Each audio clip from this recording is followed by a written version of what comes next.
자기 효능감을 높이는 심리 코칭 어떤 것들이 있을까요? 여기 우리 박재재 목사님 저한테 심리 코칭도 가르쳐 주시고 윈디정 코치님께서 이고근님도 저희한테 가르쳐 주신 귀한 분들과 함께 이렇게 은혜를 나누기를 원하는데요. 저는 먼저 이런 얘기를 좀 나누고 싶습니다. 김혜지 위원이라고 있습니다. 현재 문화체육관광위원회 소속인데요. 국민의힘 비례대표이신데 이분이 6월 14일 한 2주 전에 국회에서 연설을 했습니다. 근데 연설을 하고 나서 여야 의원들이 기립박수를 받았는데요. 이 의원은 선천성 망막 색소증 병조증으로 1급 시위약 판정을 받았습니다. 그 눈이 전혀 보이지 않는데도 불구하고 일반 전형으로 숙명여자대학교 피아노학과에서 입학해서 미국 위스콘신 대학에서 음대에서 피아노 연주 교수법으로 박사학위를 받았습니다. 그런데 이분이 이번에 국회에서 연설을 했는데 어떤 이야기를 했냐면 코이 법칙이라고 하는 코이 이야기를 하셨습니다. 일본 관상용 비단 잉어 중에 코이라는 물고기에 대한 이야기를 하셨는데요.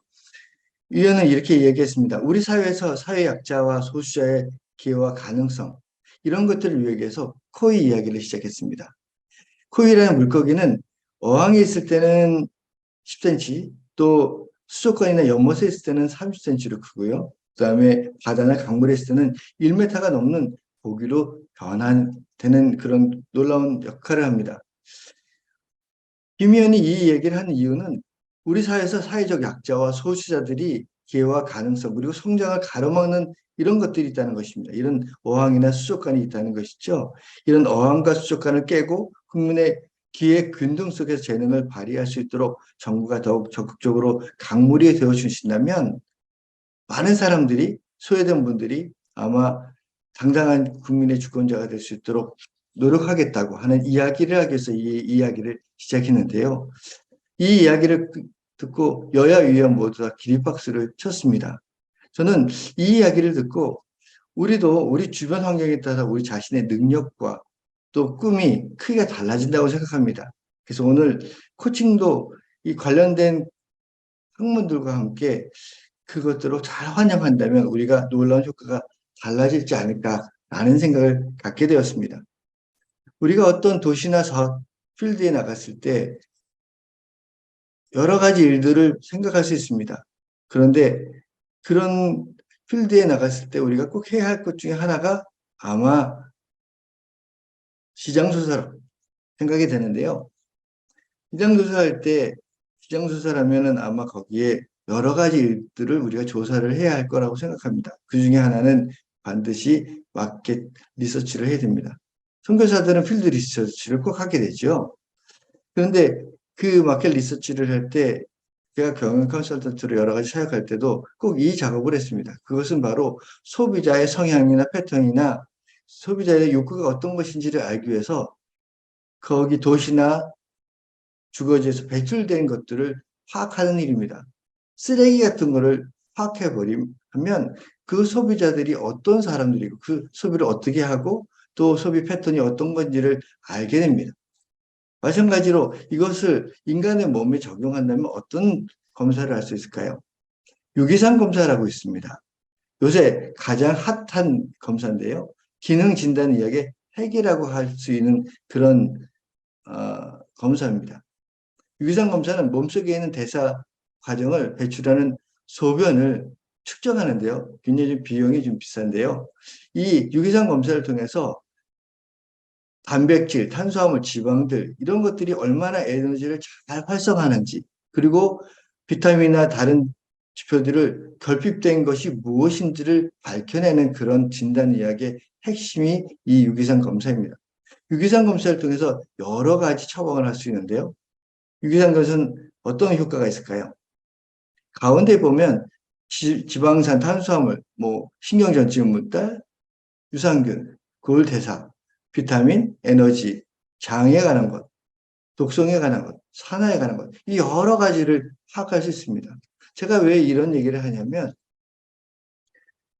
시장 조사를 통해서 유기산 검사들을 통해서 소비자의 성향과 패턴과 수준을 파악할 수 있다면 어떤 것들을 잘 기능하는지 어떤 것이 잘 기능하지 않는지를 잘 파는 것이 매우 중요하다고 생각하기 때문입니다.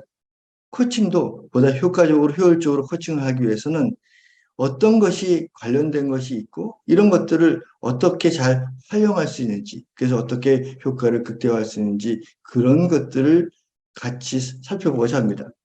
코칭에는 여러 가지 관련된 학문이 있습니다.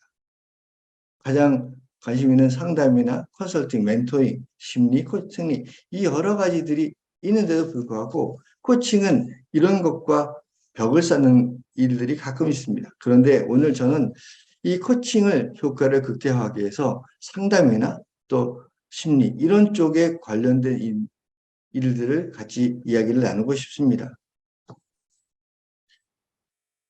상담에서 여러 가지 일들이 있는데 그 몇 가지 대표적인 것들을 이야기한다면 먼저 인간 중심 상담의 칼 로저스가 이야기한 비지시적인 상담, 내담자 중심 상담, 인간 중심 상담 이런 걸 통해서 코칭 현장에서 고객과 내담자가 함께 인간 중심적으로 코칭을 하면 얼마나 효과가 더 클 수 있을까라고 할 수 있는 것들을 접목할 수 있다는 것이죠.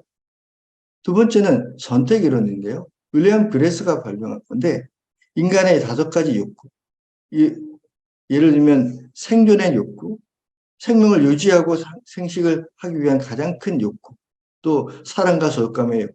우리가 어떤 것에 소속이 되는 것을 굉장히 중요시하는 것처럼 소속감의 욕구, 그다음에 힘과 성취의 욕구, 경쟁하고 성취하고 중요한 존재로서 인정받는다는 것.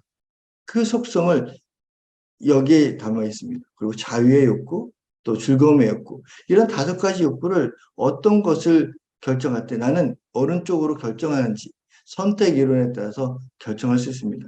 이것도 우리 코칭 현장에서 많이 사용할 수 있는 좋은 툴이죠. 이런 걸 알면 코칭이 더 깊어질 수 있습니다. 세 번째는 의미요법인데요. 코칭 현장에서 얼마나 의미 있고 가치 있는지 자기 존재가 얼마나 중요한지를 알 수 있도록 우리가 질문을 통해서 피드백을 통해서 이런 것을 알고 있다면 그리고 심리나 상담에 통한 이런 이론을 우리가 접목한다면 조금 더 깊게 그 고객의 니즈를 또 효능감을 높일 수 있다고 저는 생각합니다. 마지막으로 단기 해결 중심 상담입니다. 이 단기 해결 중심 상담은 보통 상담은 20회기, 30회기, 뭐 1년이나 2년 정도 갈 수도 있지만 단기로 해결할 때 어떻게 해야 되느냐. 이것이 코칭에 접목할 수 있는 가장 중요한 접점이라고 생각합니다. 해결 중심적 상담 기법 중에 7가지 질문이 있습니다. 이것이 보통 코칭에도 접목되고 있는 것이죠. 척도 질문입니다. 지금의 상태와 앞으로 상태가 몇 점인지 이런 척도를 보는 것, 목표를 수치로 척도하는 것. 이건 단기 해결 중심에서 시작된 거고 이것이 코칭에 접목되는데요. 이런 것들이 같이 조금 깊이 믹스되고 고객 중심적으로 또 선택적, 이론적으로 이런 것들이 같이 된다면 조금 코칭 현장에서 굉장히 파워풀하다고 생각합니다. 우리가 잘 아는 변화 질문입니다. 상담하면서 생긴 변화, 앞으로 어떻게 변하고 싶습니까? 라고 하는 이야기를 이 단기 해결 중심 상담의 기법을 사용한다면 코칭은 조금 더 확대되고 파워풀할 거라고 생각합니다. 예외적인 질문이 있죠. 우리가 쉽게 얘기하면 발목을 잡는 어려운 문제들. 예외적인으로 탐색하고 변화되어야 될 수 있는 것들을 탐색하는 것. 대처 질문. 문제 해결하는데 어떤 방법으로 해결할 수 있는지. 관계성 질문. 뭐, 가족이나 또 옆에 있는 멘토나 코치들이 도와줄 수 있는 그런 것들을 어떻게 관계적으로 질문할 수 있는지. 기적 질문이죠. 코칭에서 가장 잘하는 질문 중에 하나죠. 만일에 기적이 일어난다면 이 기적이 일어난다고 하는 이 가능성을 자기 현상에서 질문하는 것입니다. 제가 PPT는 준비하지 않았는데요. 쥐실험이나 뇌과학을 보면 갑자기 자기가 성공한다고 하는 것을 이미지를 그리게 되면 이 뇌파나 이 뇌에서 자극하는 전 전두엽이 활성화돼서 보다 더 적극적으로 목표를 성취하려고 하는 그런 자극이 있다는 것이 뇌과학 핵심입니다. 이 기적 질문이 코칭에서도 자주 쓸 수 있죠. 이것이 해결 중심 상담에서 시작되는 것입니다. 그리고 장점, 자원, 성공 경험 등 우리가 그 강점 코칭 자원을 개발하고 성공 경험을 이야기해서 이 고객이 어려운 문제를 해결할 수 있도록 돕는 것. 이것이 우리가 코칭에서 간단하게 시작하는 것이 아니라 이런 상담이나 심리학 이런 쪽에 있는 깊은 이론들을 갖고 와서 우리가 조금 더 연구한다면 조금 더 우리가 생각하는 코칭이 조금 더 효과적이라고 생각합니다. 코칭 현장에는 여러 가지 일이 일어날 수 있습니다. 그중에 대표적으로는 교류를 하고 있는데요. 다른 사람들과 만나는 모든 형태를 교류라고 합니다. 일상생활에서 주고받는 말, 태도, 행동 등 이런 의사소통이 어디서 코칭 현장에서, 상담 현장에서 일어난다고 생각합니다.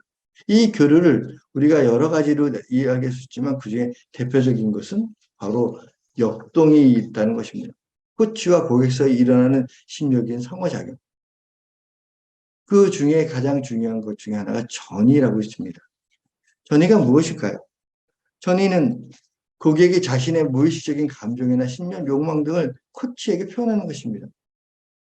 코칭 현장에서 코치가 이야기하는 거 보니까 옛날에 나를 굉장히 혼내줬던 우리 아버지의 모습과 말투와 그런 것들이 생각남으로써 내가 고객인데도 불구하고 코치의 이야기를 듣는 내가 굉장히 불쾌하거나 피하고 싶거나 억압하는 그런 마음이 드는 것들. 그런 것이 바로 전이고요. 또 역전에는 그 반대로 코치가 고객에게 일으키는 전이가 일어나는 것을 역진이라고 합니다. 이런 코치 현장에서 여러 가지 역동들이 일어나는 것들을 우리가 무시하지 않고 잘 민감하게 받아들인다면 우리는 코치를 조금 더 파워풀하게 또 깊이 내면적으로 할 수 있다고 생각합니다. 그래서 나는 누구인지를 잘 파악해야 됩니다. 그리고 너는 누구인지, 코칭을 하는 코치가 나는 누구인지를 잘 파악하는 것뿐만 아니라 고객은 어떤 사람인지를 잘 파악하는 것도 굉장히 중요하다고 생각합니다. 그래서 나를 알기 위해서 또 피코치, 고객을 알기 위해서는 어떻게 해야 할까요? 여러 가지 심리 검사를 통해서 우리는 그것을 알 수 있습니다. 심리 검사를 통해서 능력과 성격과 흥미, 태도 등과 같은 심리적인 구성 개념을 그냥 슬퍼요, 불안해요 이런 것들을 수량화 객관화해서 얼마 정도 되는지를 정확히 파악하고 또 그것이 우리 코칭 현장을 통해서 얼만큼 디벨롭 됐는지를 측정하고 피드백해서 효과가 얼마 있는지를 검사하는 것 굉장히 중요하다고 생각합니다. 검사는 보통 인지능력 검사, 성격 검사, 진로 격성 검사가 있는데요. 오늘 가장 중요하게 이야기하고 싶은 것은 성격 검사입니다. 성격 검사는 개인의 정서적으로 사회적인 특성과 행동을 평가하는 검사인데요. 크게 세 가지로 나눕니다.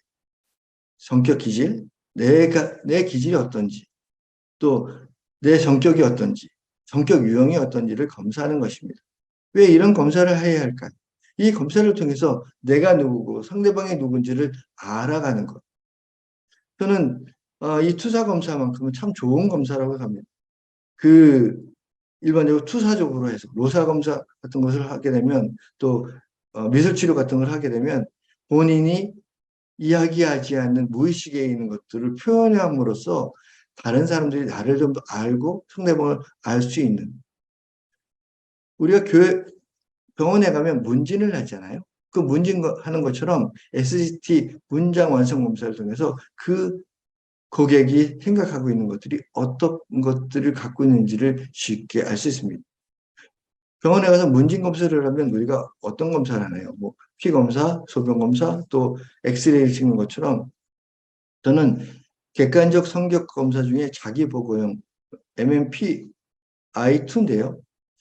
이런 검사는 아마 CT나 MRI 정도라고 저는 개인적으로 생각합니다.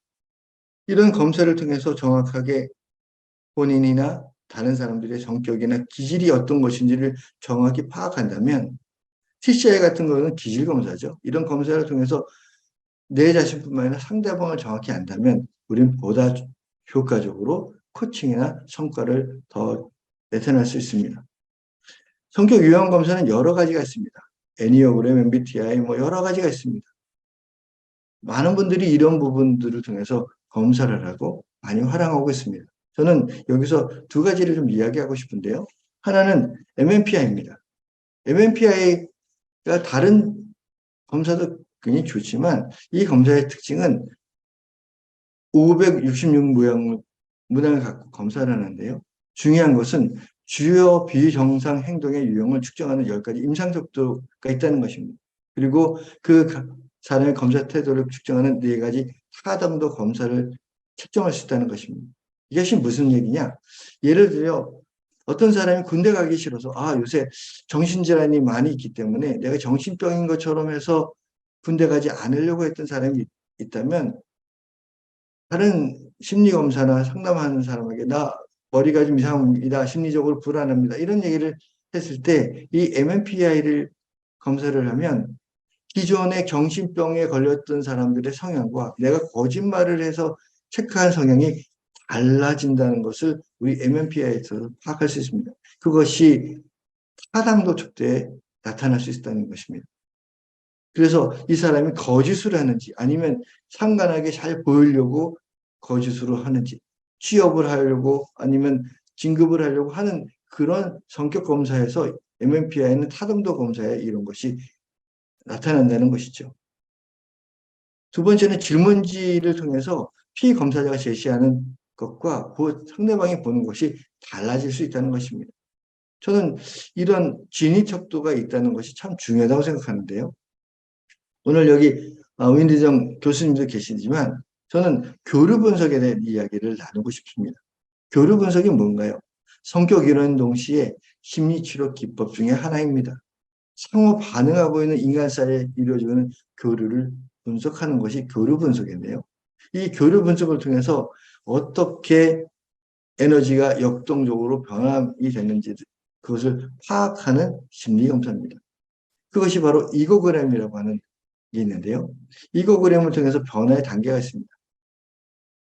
처음에 개인을 5가지 그래프로 나타납니다. 처음 하나님께서 우리에게 만들어주신 기질과 성격과 유형을 5가지로 만들었고 그런데 환경과 여건이나 어떤 뭐 충격이나 이런 걸 통해서 내가 변화되어 있는 처음에 하나님이 만나준 성격과 지금의 나의 모습을 변화된 것을 얼만큼 차이가 있는지를 나타나는 것. 심리적 에너지의 분균, 불균형을 점검해서 자기 이해를 하는 것입니다. 자기를 성찰하는 것입니다. 그리고 자기를 이해하고 자기를 성찰하는 것에 머무는 것이 아니라 이제 동일한 자극이나 상해 타인을 이해할 수 있는 것입니다. 예를 들면 어떤 학생이 저를 보고 지나가는데 인사를 안 하고 지나간다. 그러면 굉장히 기분 나빠서 저 녀석이 왜 인사를 안 하고 지나가지? 화가 났나? 뭐 안 좋은 일이 있나? 라고 할 수 있지만 그 학생이 인사 안 하고 지나가는 나의 어떤 불편한 마음이 있다면 제가 나를 무시하네? 내가 뭐가 부족한가? 내가 교수법이 잘못됐나? 이런 식으로 반응할 수 있다는 것이죠. 그래서 자기를 정확하게 이해를 한 다음에 타인을 이해하고 더 중요한 건 관계를 어떻게 두 사람의 관계를 분석하는지 이런 것이 이고그램의 탁월한 기법 중에 하나라고 생각합니다. 여러 가지 기법들이 있습니다. 그러나 꼭 이고그램만이 중요하다는 것은 아닙니다. 그런데 저희 GCL이 제가 속해 있는 GCL에서는 이고그램을 심리검사의 표준으로 삼고 있습니다. 이고그램의 특징이 뭔가요? 한국형 개발하신 김정호 박사님 계신데요. 한국형이기 때문에 한국 사람들에게 잘 맞을 거라고 저는 생각합니다. 쉬우면서도 명쾌하고요. 또 심리적 에너지의 관찰이 가능하고요. 그래서 타인과의 관계를 분석할 수 있고 스스로 변화를 위해 훈련할 수 있다는 것. 결정론처럼 나는 이렇게 살아야 된 그런 것이 아니라 스스로 변화를 할 수 있다는 것. 그래서 인생 초기의 발달적 측면을 분석할 수 있다는 것. 이것이 굉장히 중요하다고 저는 생각합니다. 이거그램의 특징이 무엇인가요? 개인의 심리적 에너지의 불균형을 점검해서 균형을 유지할 수 있는 방법을 제시할 수 있다는 것입니다. 그래서 자기 이해와 자기 성찰, 탁월한 성격 검사 중에 하나인 것입니다. 장점은 뭔가요? 명확한 자신의 이해와 타인을 통해 타인과의 관계를 분석할 수 있다는 것. 그리고 더 나아가 건강한 인간관계를 증진할 수 있는데 도움이 된다는 것이 이 이고그램의 특징입니다.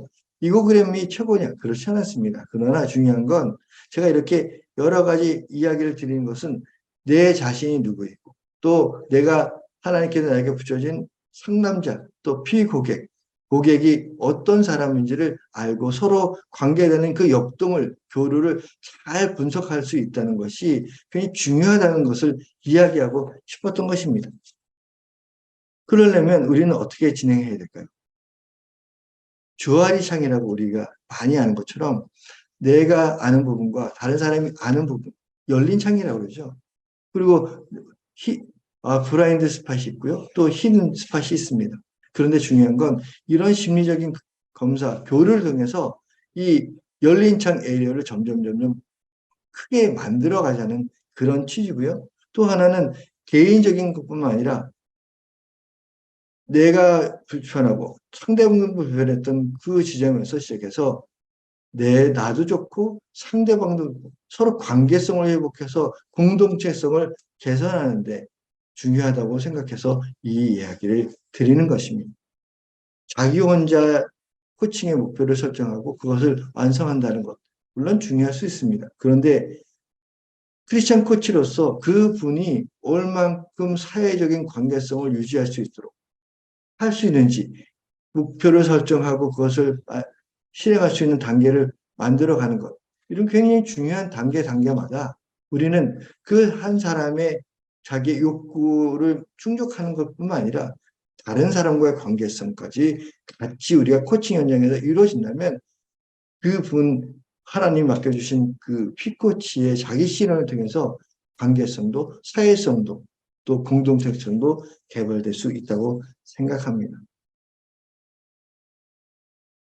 그래서 저는 보통 많은 사람들이 상담 그러면 현재에서부터 과거적인 거고 코칭 그러면 현재에서 미래적인 거라고 생각합니다. 그 말은 틀린 말은 아닙니다. 그러나 조금 더 우리가 앞으로 달려가려면 과거적인 것도 필요하다고 생각합니다. 그래서 화를 우리가 쏠려면 뒤로 당기는 것처럼 우리가 심리나 상담이나 또 컨설팅이나 멘토링 이런 것들을 통해서 우리가 좋은 자료를 갖고 앞으로 코칭의 효과를 발휘한다면 더 이 활이 활짝 날아가는 것처럼 개구리가 더 점프하기 전에 앉아서 뒤로 머무르는 것처럼 하나님께서 우리에게 주신 좋은 툴들을 우리는 이것을 통해서 개발할 수 있다고 저는 생각합니다.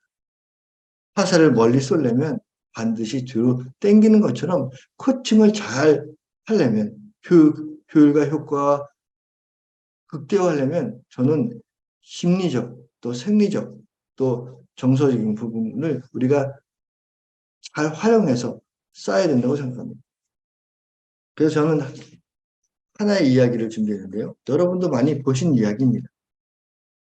모소 대나무의 이야기입니다. 극동의 지방에서 자라는 희귀종 모소 대나무가 있습니다. 이 대나무를 농부들은 여기저기 씨앗을 뿌려놓고요. 매일같이 정성 들여 키웁니다. 씨앗에서 싹이 움트고 수년 동안 온 정성을 다합니다. 1년이 지나도 2년이 지나도 3년이 지나도 4년이 지났는데도 이 모소 대나무는 아주 작은 지상에 나와 있는 것은 아주 작은 것만 나옵니다. 그런데 5년째 되는 날 어떻게 되냐? 하루에 30cm씩 자라기 시작합니다. 그리고 6주 만에 15m가 자라게 되고 그 자라는 순간에 빽빽하고 울창한 나무 숲이 된다고 합니다. 4년 동안 단 3cm 성장에 불과했던 모소 대나무는요. 5년 후에 그야말로 폭발적인 성장을 하게 됩니다. 왜 그럴까요? 4년 동안 이 대나무는 뭐 했을까요? 그것은 바로 4년 동안 모소 대나무는 많이 크기 위해서 땅속 수백 미터까지 이런 뿌리를 뽑고 있었다는 것입니다. 뿌리가 튼튼해야 위로 올라가는 그것이 쭉쭉 올라간다고 생각합니다. 코칭도 마찬가지라고 생각합니다. 우리가 위로 성장하려고 하지만 뿌리가 깊지 않으면 그 성장이 아마 멈출 거라고 생각합니다. 그래서 제가 계속 처음부터 끝까지 말씀드리는 이유는 우리가 뿌리를 깊게 내리는 것, 현재에서 과거를 계속 유추해 나가는 것, 이런 것은 뿌리를 깊게 내리는 코칭의 효과를 극대화하기 위해서 이런 것들이 필요하다고 저는 생각합니다. 여러 가지 학문들이 있습니다. 그 학문의 좋은 이론과 또 자원과 기구들과 툴들을 코칭 현장에서 같이 접목한다면 코칭은 굉장히 깊은 연구와 또 효과적인 결과가 이루어질 거라고 저는 생각합니다. 그래서 오늘 이야기하고 싶은 자기 효용감에 대한 이야기를 하기 전에 자신감과 자존감과 자기 효용감에 대한 이야기를 먼저 이야기를 나누고 싶습니다. 자신감이 무엇일까요? 어떤 일이든지 할 수 있다는 믿음입니다. 고객과 어떤 이야기를 나누면서 내가 할 수 있습니다. 내가 이런 것들을 해보니까 내가 정말 할 수 있을 것 같습니다라는 자신감을 부여넣는 것. 어떤 일이든지 자기 스스로 감당할 수 있다고 믿고 느끼게 하는 것. 자신감 있는 사람은 자기가 추구하는 것이 옳고 그것을 성취할 수 있다고 것을 믿는 거고요. 자신감이 결여된 사람은 부정적이고 우울하고 매사에 의욕이 저하되는 것을 우리는 알 수 있습니다. 자신감이 중요하죠. 그런데 더 중요한 건 자존감이라고 생각합니다. 자존감이 무엇이죠? 자신의 존재에 대한 믿음으로 자신을 중요하다고 생각하거나 성공적으로 가치가 있다고 믿고 느끼는 것입니다. 자존감은 자기 자신에 대한 평가하는 것으로 자신이 능력 있고 가치가 있으며 중요한 의미를 갖는 존재라고 믿는 것입니다. 오늘 우리 이야기 나누고 싶은 가장 핵심인 자기 효용감은 어떤 것인가요? 자존감과 자신감과 다른 것입니다. 자기 효능감은요, 심리학자 엘버트 반투러가 제시한 개념인데요. 자기 효능감은 자신이 해낼 수 있다는 자기 능력에 대해서 믿고 느끼는 것입니다. 특정 작업을 달성하거나 특정 목표를 달성하는 능력에 대한 개인의 믿음인 것입니다. 자기 효능감은 구체적인 상황에서 자신감 혹은 자신의 가치와 능력을 자신이 확신하고 신념하고 있는 것의 어떤 정도를 나타내는 것입니다. 그래서 자신감은 어떤 일이든지 할 수 있다는 일반적인 신뢰와 관련이 있고요. 또 자존감은 자신의 존재에 대한 내적인 평가와 관련이 있습니다. 그런데 자기 효능감은 특정 작업의 목표에 대한 구체적인 능력과 관련이 있습니다. 조금씩 다르죠. 자신감은 신뢰, 자존감은 평가, 자기 효능감은 능력에 대한 포커싱이 있다는 것입니다. 이 자기 효능감은 어떻게 형성될까요? 자기 효능감은 특정 작업이나 목표에 대한 성취에 대한 믿음입니다. 자기 효능감은 어린 시절부터 형성되기 시작합니다. 성장하면서 계속 습득되고요. 자기 효능감을 결정하는 요인으로는 성취 경험, 대리 경험, 사회적 설득, 정서적인 심리적 상태 등이 있습니다. 이러한 요인들을 통해서 자기의 능력과 과제에 대한 정보를 얻을 수 있고요. 인지적으로 평가해서 자기 효능감을 형성합니다. 자기 효능감은 개인의 성장과 발전에 중요한 역할을 하고 삶에 많은 영향을 미칩니다. 그러면 자기 효능감을 어떻게 높일 수 있을까요? 가장 중요한 문제겠죠. 효능감을 어떻게 높일 수 있을까? 자기 효능감을 증진하는 방법은 첫 번째 작은 목표의 성공 경험을 축적하는 것입니다. 큰 목표를 설정해서 그것을 성취하는 것도 쾌감이 있겠지만 작은 목표부터 성취하는 이기는 습관이라는 책이 있습니다. 제가 참 좋아하는 책인데요. 작은 목표를 성취하는 이기는 습관을 갖는 사람들은 더 큰 성취, 이기는 습관을 가져 더 큰 것들을 이긴다고 합니다. 자신감을 증진시키는 것. 그래서 나중에는 큰 목표를 추구하는 것. 이런 것은 작은 목표를 성공하는 축적을 갖고 있는 것입니다. 두 번째는 비슷한 분야 성공 사례를 만들고 관찰하고 모방하고 저분이 저렇게 해서 성공했어? 그러면 나도 그렇게 하면 되지 않을까? 그런 벤치마킹이라고 하는 것처럼 간접 성공을 경험하는 것입니다. 세 번째는 사람들의 격려와 지지를 받는 것입니다. 저는 이 부분이 굉장히 중요하다고 생각합니다. 사람들이 격려와 지지, 칭찬과 격려가 좀 다르지만 타인으로부터 칭찬과 인정을 받는 이 격려와 지지를 받는다면 자기 효용감이 뿡뿡 올라간다고 생각합니다. 그리고 네 번째는 어려운 상황을 긍정적으로 수용하고 재해석하는 것입니다. 아, 지금 이런 실패가 있지? 이 실패가 왜 있을까? 이런 것들을 실패하지 않으면 어떻게 해야 되겠지? 아, 내가 이렇게 했지? 그러면 이런 방법으로 다시 한번 해볼까? 코치한테 얘기했더니 코치가 너무 좋은 겁니다. 다시 한번 해보십시오라고 했을 때 아마 그 자기 효용감은 굉장히 높아질 거라고 생각합니다. 실패는 개선의 기회로 삼는 것입니다.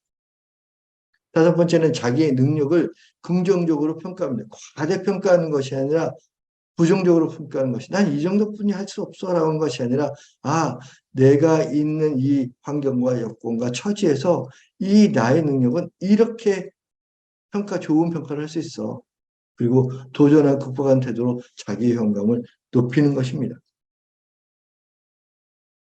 여섯 번째는 미래 성공한 자기 모습을 자주 상고하는 것입니다. 코칭 운영에서 이런 것은 참 많이 사용하죠. 성공한 고객님의 모습을 상상해 보십시오. 그때 당신은 어떤 모습입니까? 그때 당신은 어떤 존재인가요? 그것은 당신에게 어떤 의미와 가치가 있을까요? 이런 질문은 아마 이 자기 효용감을 괜히 높일 수 있는 그런 질문일 거라고 생각합니다. 그리고 자기 성공한 그림을 그려놓고 보이는 데마다 붙여놓는다면 아마 효능감을 높일 수 있는 좋은 방법이 아닐까 생각합니다.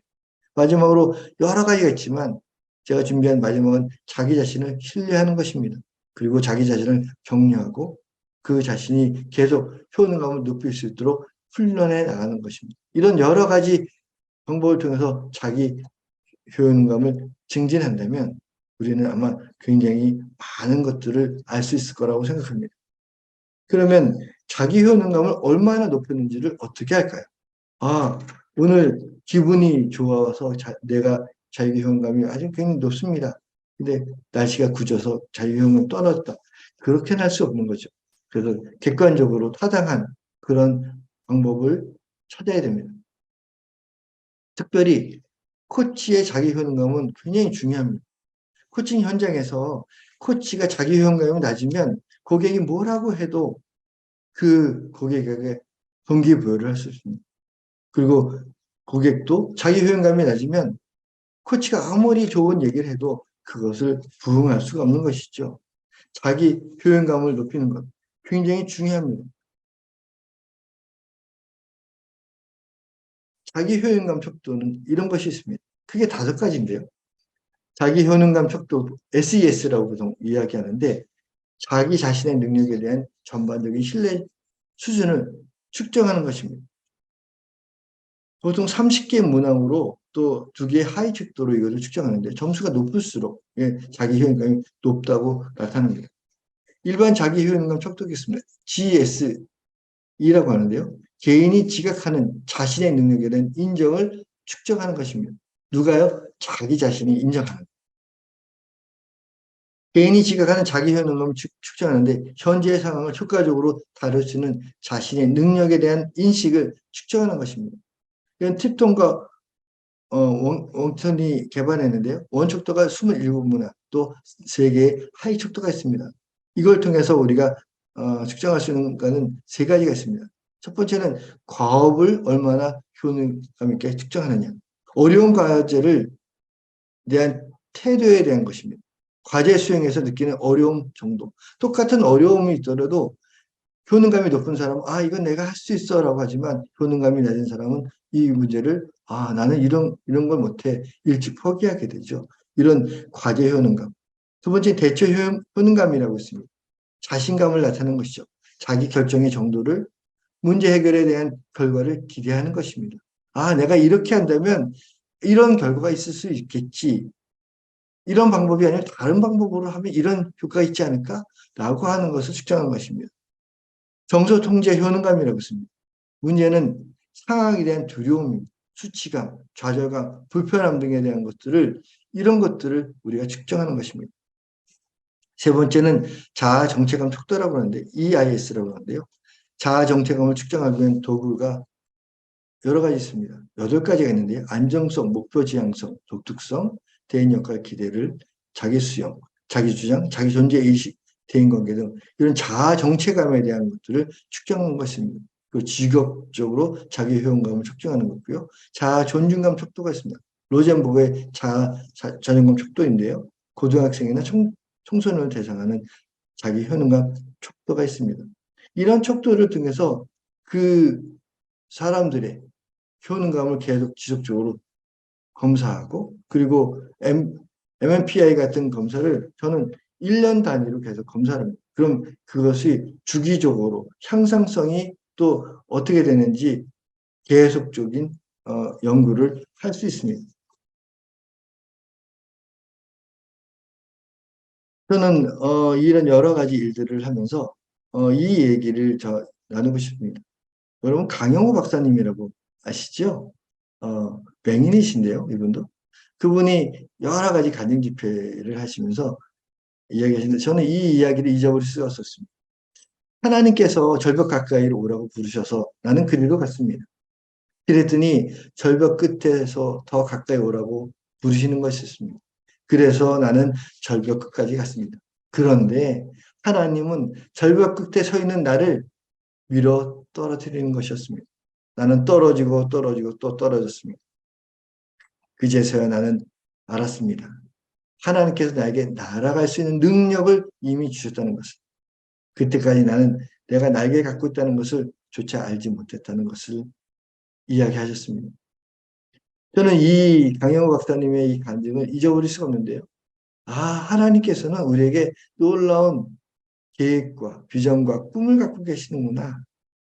이 강영호 박사님이 절벽에 서서 떨어지지 않게 하나님께 붙잡아 주실 거라고 생각했지만 하나님은 그 강영호 박사를 밀어서 결국 떨어질 때 내 안에 날개가 있다는 것을 알게 됐다는 간증을 들을 때마다 그래 사람은 또 나는 이런 자기 효용감이 있어. 쓰임 받을 수 있어. 나는 이런 사람이야. 나는 그런 생각을 갖게 됩니다. 여러분 혹시 여러분 몸에 날개가 있는지 한번 찾아보시겠습니까? 혹시 하나님이 감춰준 날개가 있을지 모릅니다. 하나님은 우리에게 놀라운 계획을 갖고 계시죠. 그런데 더 중요한 것은 코칭 현장에서 코치와 고객 두 사람만이 있는 것이 아닙니다. 두세 사람이 내 이름으로 모인 곳에 나도 너희와 함께 있다는 말씀처럼 코칭 현장에는 성령을 모시고 삼각형으로 코치와 고객이 성령과 함께 춤을 추는 것처럼 그런 교류를 이루며 다이나믹을 얻으며 역동이 일어나는 그런 현상이 바로 기독교 코칭이라고 생각합니다. 그런데 더 중요한 건 그리스도 안에서 있다는 것이죠. 주님 안에서 우리가 성령의 인도하심을 받아서 코치가 민감하게 성령의 음성을 듣고 성령께 내어드리면 내가 어떤 질문과 답과 피드백을 하고 싶지만 성령께서 내 입에 넣어주시는 그런 지혜로 고객을 대한다면 고객도 놀라운 자신감, 자존감, 자기 효용감을 느낄 수 있다고 저는 생각합니다. 이런 것들은 우리가 꼭 일반 코칭과 비교할 수 없는 우리들만의 가장 강점인 기독교 크리스찬 코칭의 강점이라고 생각합니다. 그것이 우리의 효능감이라고 생각합니다. 그리스도 안에서 그것이 이루어질 때 우리는 아하 이렇게 됐구나. 내 인식이 확장되고 전환되고 변화되는 것을 우리는 알 수 있습니다. 내 존재, 내 가치, 내 의미 그것이 하나님 안에서 이루어져요. 주 안에서.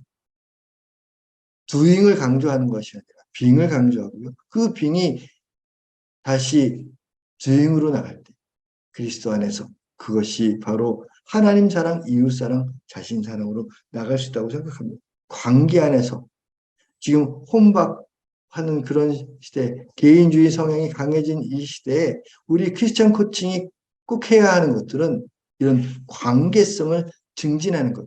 내 앞에 찾아온 고객의 만족도만 높이는 것이 아니라 그 고객의 자존감을 높이고 효능감을 느껴서 그 고객을 통해서 다른 사람들이 회복되고 치유되는 것들을 경험하게 하는 거예요. 이 코칭 현장의 프리센스 안에서 성령께서 역사하시는 것들을 우리가 인정하고 주님 안에서 그것을 이루어진다면 하나님이 그것을 통해서 얼마나 기뻐하실까라고 생각합니다. 저는 성경에 자기 효능감, 자기 존재감이 괜히 좋았을 것 같은 아브라함이 하늘의 별처럼 내 자손을 축복했다는 하나님의 약속을 받았을 때 그 기분이 어땠을까? 굉장한 자존감이 높아졌을 거라고 생각합니다. 모세가 홍해를 가르었을 때 어떤 느낌이 들었을까요? 내가 이 정도 할 수 있지. 그런 게 아니겠죠. 하나님께 쓰임 받았다고 하는. 이삭의 우물을 가는 것마다 우물을 터뜨리고 100배의 결실을 맺을 때 그때 기분이 어땠을까요? 다윗이 골리앗을 이겼을 때 그 기분이 어땠을까요? 맨 아래에 있는 그림처럼 예수님이 예루살렘에 입성했을 때 나귀가 필요했는데요. 그 나귀로 태어나서 예수님을 자기 등에 모시고 예루살렘에 입성했던 나귀의 자존감은 어땠을까요? 저는 주님이 쓰시겠다고 했을 때 쓰임받았다는 것이 굉장히 중요하다고 생각합니다. 그런데요, 하나 주의할 점은 하나, 하나 말씀드리고 싶습니다. 그것은 바로 이 나귀를 타신 예수님 주변에 제자들과 여러 사람이 있습니다. 그 사람들이 환호하죠. 호산나라고요. 그런데 그 사람이 생각했던 예수님의 모습, 예루살렘에 올라가면 우리를 다스릴 왕, 우리를 배불리 먹일 왕이라고 생각했던 하나님이 일이 아닌 사람의 일을 생각했던 그런 사람들의 코칭의 프레젠스가 아니라 주님 안에서 하나님의 일을 하는, 하나님의 일을 하기 위해서 쓰임 받는 것이 바로 더 중요하다고 생각합니다. 사람들은 하나님께서 쓰임 받기를 원합니다.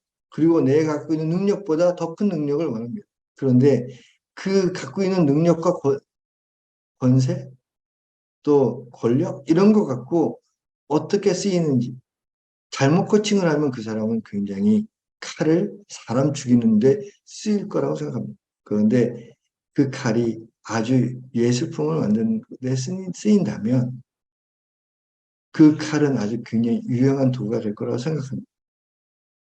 베드로가 설교 후에 3천 명이 돌았을 때 그 느낌이 어땠을까요? 하나님의 일을 하는 것.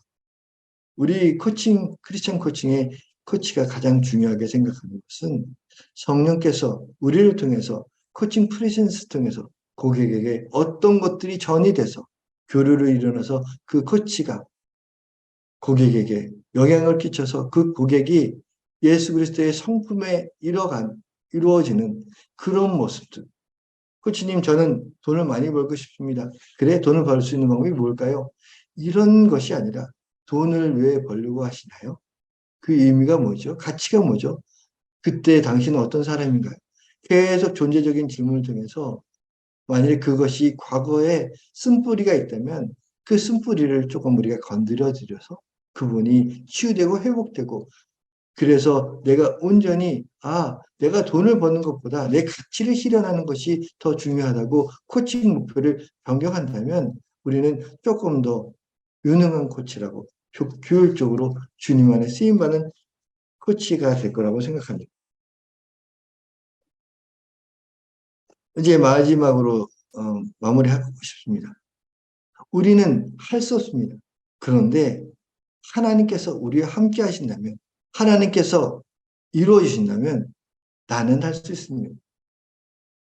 예수께서 그들에게 보고 이르시되 사람으로는 할 수 없으되 하나님 저는 코치로서 잘 할 수 있습니다. 그러나 하나님은 그렇지 않고 하나님은 다 하실 수 있습니다. 능력 주시는 자라서 모든 것을 할 수 있다라고 하시는 하나님의 말씀으로 나는 할 수 있는 것입니다. 어떤 것을요? 코치로서 하나님이 맡겨준 영혼들을 하나님의 사람으로 하나님의 존재로 하나님 보시기에 얼마나 가치 있는 존재로 변화되고 변모하고 예수님을 닮아가게 하는지 나는 할 수 없지만 내 안에 있는 성령께서 주 안에서 그것을 이루어 가실 수 있다고 저는 생각합니다. 하나님께서 나와 함께 하신다면 어떨까요? 전능하신 하나님의 역사가 나에게 임하신다면 어떨까요? 지극히 높으신 이가 큰 일을 내게 행하신다면 어떨까요? 지극히 높으신 이 능력이 나를 덮는다면 어떨까요? 성령의 충만함을 받고 엘리야의 성심령과 능력이 나에게 임하신다면 성령의 권능을 받는다면 주의 성이 나와 함께 하신다면 나의 자존감, 자신감, 자기 효능감 이런 것들은 아마 하늘을 나눌 것 같다고 생각합니다. 그것이 크리스찬 코칭의 가치고 의미고 존재의 의미라고 생각합니다. 더 멀리, 더 깊이, 더 높이 날아갈 수 있지 않을까요? 나만 하는 것이 아니라 나를 통해서 하나님께 주신 고객을 그리고 그 고객이 이웃을, 사회를, 공동체를 선한 영향을 끼치다면 어떨까요? 많은 사람들이 하나님이 없습니다라고 얘기를 하죠. 그런데 nowhere. 근데 그것이 하나님이 함께 하신다는 것을 코칭 현장에서 삶에서 경험하면 지금 나와 함께 하시는 하나님. 보라 처녀가 잉태하여 아들을 낳을 것이니 그 이름은 임마누엘을 내가 너와 함께 하겠다. 내가 너에게 분ban 모든 것을 가르쳐 지키게 하라. 지키게 하라. 왜냐하면 내가 세상 끝날까지 너와 항상 함께 있기 때문입니다. 하나님이 우리와 함께 하시고 그것을 이루어 주신다면 아마 우리는 굉장히 자신감, 자존감, 자기 효용감이 높은 코치가 될 수 있다고 생각합니다.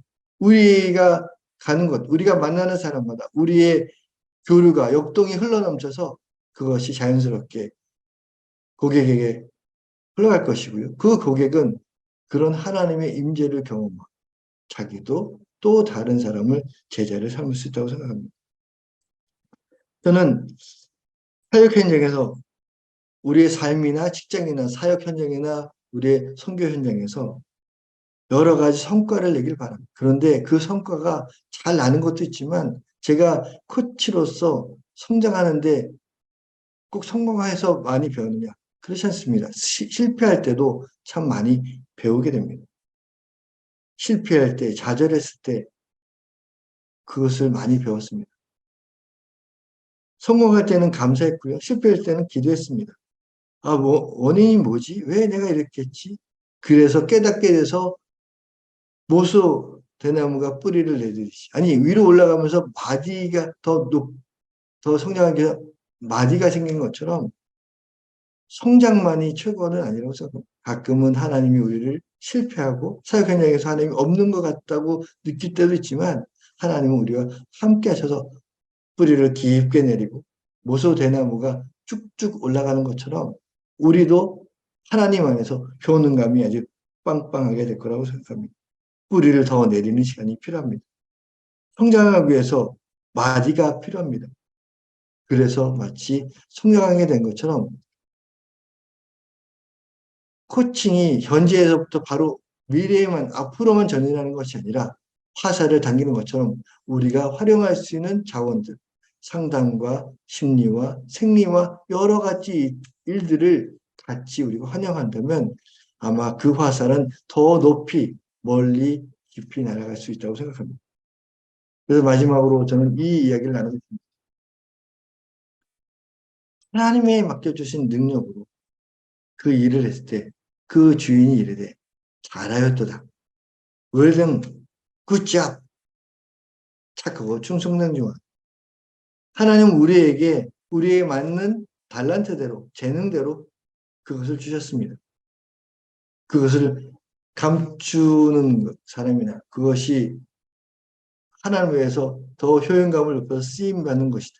어떤 선택하느냐 그것은 우리의 몫이라고 생각합니다. 그런데 내가 적은 일에 충성합니다.